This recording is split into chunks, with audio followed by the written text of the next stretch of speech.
Paul Auster figure naturellement, j'ajoute naturellement, dans ma liste des écrivains contemporains dont la lecture de l'œuvre intégrale me semble nécessaire. Au moins lire 10 bouquins de cet auteur. Et oui, la liste des auteurs dont vous avez lu 10 bouquins, elle me semble importante. Eh bien pour moi, il y a Paul Auster. J'ai lu mon premier Paul Auster en 2004, le 25 août, si mes notes sont bonnes. Et oui, j'ai des notes où je classe mes lectures, parfois avec même des étoiles. Et un jour, j'ai mis 4 étoiles à un bouquin, ce qui est rare, un bouquin de Paul Auster, le livre des illusions. En ce temps-là, j'empruntais le livre à la bibliothèque de Fumel, donc c'est pour ça que vous envoyez simplement 19 ou même 20 avec celui-là, oui.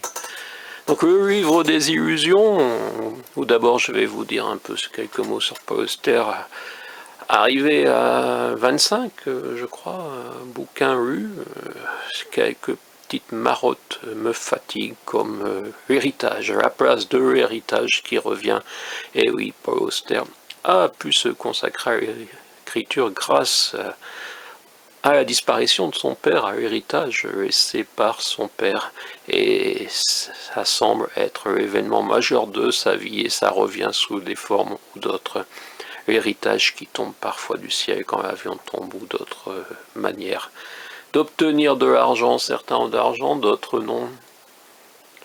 Après, il y a le baseball. Oh là, ça, c'est les passages que j'évite au maximum dans Excursion dans la zone intérieure, qui n'est pas un livre à lire en premier, qui est quasiment un livre uniquement pour ceux qui ont eu l'intégralité des autres, car il donne des clés de l'œuvre, il donne des clés de l'enfance, mais il n'apporte pas, je dirais, de littérature comme le livre des illusions, comme le diable par la queue même, qui n'est pas un roman, mais qui raconte la vie, qui raconte le pourquoi.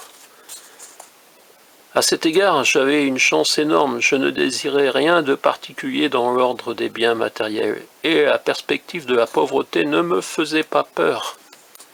Tout ce que je voulais, c'était la possibilité de réaliser l'œuvre que je sentais en moi.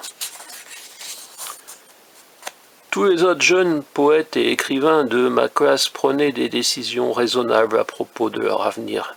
Nous n'étions pas de ces gosses de riches qui peuvent compter sur des largesses de leurs parents, et une fois sortis de l'université, nous serions seuls pour de bon. Nous étions tous confrontés à la même situation, nous savions tous ce qui nous attendait, et pourtant ils ont agi dans un sens et moi dans un autre. Et oui, ils ont agi dans un sens, lui dans un autre. Le livre des illusions, qu'est-ce que je peux vous en dire, que je l'ai lu 4 fois, je crois, et que c'est fini. Je n'avais connu Alma que 8 jours, le temps que nous avions passé ensemble, 54 heures, 29 heures pendant lesquelles j'avais véritablement pu la voir et la toucher. Alma était entrée dans ma vie pour en ressortir si vite qu'il me semblait parfois que je l'avais inventée. Et oui, il y a des choses qu'on lit après. Allez, je ne vais pas terminer sur le livre des illusions, mais la trilogie new-yorkaise, qui est sûrement le plus connu. Je demandais trop aux choses, j'avais un trop grand nombre de désirs, je subissais trop l'emprise de l'immédiat pour jamais parvenir à une telle indifférence. Et il y a le voyage d'Anna que j'aime également citer. Je pense que c'est une mauvaise traduction, le titre en langue originale. Ça s'appelle le pays des choses dernières, voyage au pays des choses dernières. Non, il n'y a rien que les gens se retiennent de faire, et le plus vite tu auras appris, le mieux tu te porteras. Et tu ne peux survivre que si rien ne t'est nécessaire. Le pays des choses dernières, n'y sommes pas complètement quand même, encore.